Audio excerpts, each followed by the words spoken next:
ঠিকমতো কৃমিনাশক করবেন, লিভার টনিক, জিঙ্ক দিবেন, কোলজেক্টিভ ইনজেকশন দিবেন, চামড়ার নিচে আইভারমেকটিন গ্রুপের ইনজেকশন দিবেন।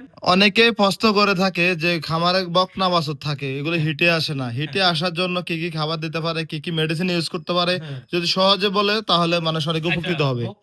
একটা বকনা গরু হিটে আনার জন্য কিন্তু অনেকে মনে করে এত প্রোটিনের খাবার দিতে হবে, এই দিতে হবে, এই দিতে হবে। দরকার নাই। শুধু হিটে যতদিন আইব না ততদিন গমের ভুসি দেন, আর কোনো দানাদার দেওয়ার দরকার নাই, কোনো হাই প্রোটিনের দেওয়ার দরকার নাই। তার একটু ঠিকমতো কৃমিনাশক করবেন, লিভার টনিক, জিঙ্ক দিবেন, কোলজেক্টিভ ইনজেকশন দিবেন, চামড়ার নিচে আইভারমেকটিন গ্রুপের ইনজেকশন দিবেন। যখন তার 14-15 13 মাস হয়ে যাইব, তখন তারে আবার কৃমিনাশক করান, 3 মাস পর কৃমিনাশক করান।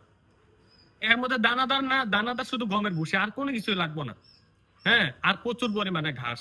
এত মোটা করণ যাবে না গরু, যত মোটা করবেন তার জ্বরে তো চর্বি জমে যাবো। তাইলে শুধু গমের ভুসি, ঘাস, আর ঠিকমতো আপনার এই কৃমিনাশক করানো, আর একটু ভিটামিন দিলাম, ক্যালসিয়াম দিলাম, এই ভিটামিনের ভিতরে অ্যামাইনোভেট, ক্যাটাফক্স, বিটিফসফেট বা মেটাবলিজম বাড়াইলাম। তো মেটাবলিজম বাড়ানোর পরে যখন সে ঠিকমতো হিটে আসবো, তখন দেখবেন যে ওই যে এভাবে মেনটেন করলে হিটে চলে আসে তাড়াতাড়ি। আর যদি হিটে না আসে, তাইলে প্রথমে আমরা এই বিভিন্ন ভিটামিন জাতীয় ইনজেকশন দিতে পারি। এরপর যদি না আসে, রেনাসল এডিথির ইনজেকশন আছে, 5 দিন পর 5 ml করে ব্যবহার করতে পারেন, হিটে চলে আসবো।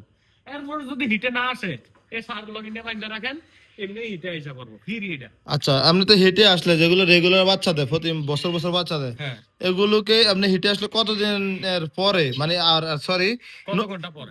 না এটা না, নতুন যে বাচ্চাগুলো হিটে আসে এগুলোকে কতবার হিট মিস করে মানে বীজ দেওয়াটা বেটার হয় আর কি? একবার হিট মিস করে বীজ দেওয়া সবচেয়ে ভালো, এবং এটা আপনার নির্ভর করে তার গ্রোথের উপরে। অনেক গরু আছে এতটুকু গ্রোথ নাই। হ্যাঁ, একটা বাচ্চা হইতে গেলে কিন্তু তার গ্রোথ লাগে, বডি ফিটনেস ঠিক থাকা লাগে। ঠিক থাকে। এখন 14 মাস হয়ে গেছে গা, তার গ্রোথ হইলো ছাগলের ছায়ের মতো, এটার তো আর ডাউন যাবো না। তার গ্রোথের উপর নির্ভর করে তার ইয়া দিতে হবে। তো এমনি রিসেন্টলি আপনার সবচাইতে ভালো হয় 15 মাসের সময় হিটে, 13 মাসে যখন হিটে আসে, 14 মাসে যখন বীজ দেয়, ওটা তো আলহামদুলিল্লাহ টিকে গেল।